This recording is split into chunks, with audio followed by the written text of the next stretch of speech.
Olá, bom dia, boa tarde, boa noite. Nós estamos na primeira carta de Paulo aos Coríntios, no capítulo 14, nós vamos começar agora, né? E aí, Paulo fala assim, procurai a caridade, né? Porque até esse momento ele deu assim uma super aula sobre caridade, né? Ou amor fraternal.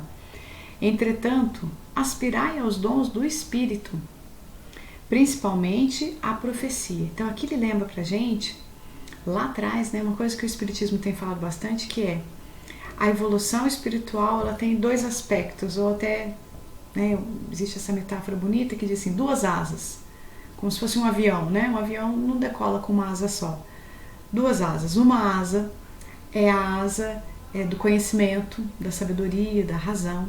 A outra asa é a asa do sentimento, do amor, né? Porque como diz o Emmanuel, o amor é o sentimento por excelência, né? O desenvolvimento máximo dos nossos sentimentos, é o caminho. E aí então ele vai dizer, façam a caridade, que é o amor fraternal, mas busquem também o conhecimento que vem do Espírito, né?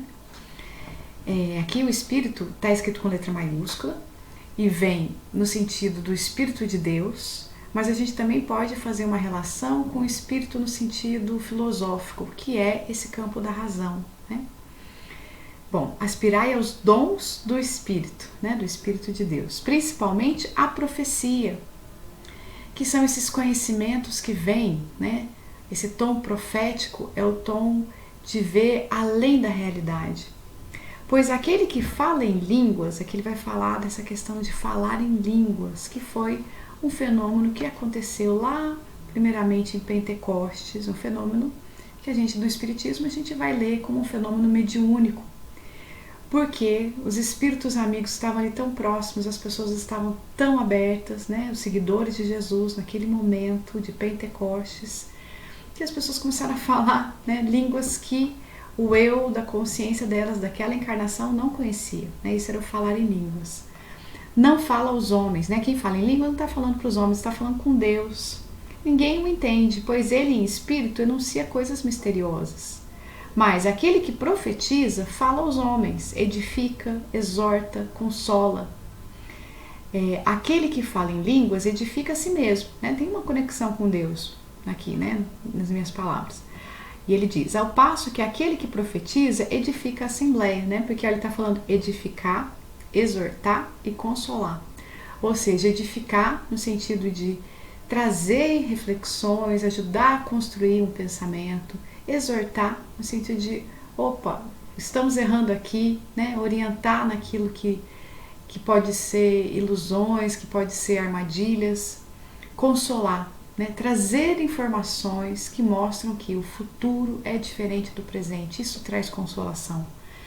Desejo que todos faleis em língua, né? Ou seja, que todas as pessoas ali que são da comunidade do Paulo, que todas elas possam conseguir essa conexão com o plano maior. Mas prefiro que profetizeis.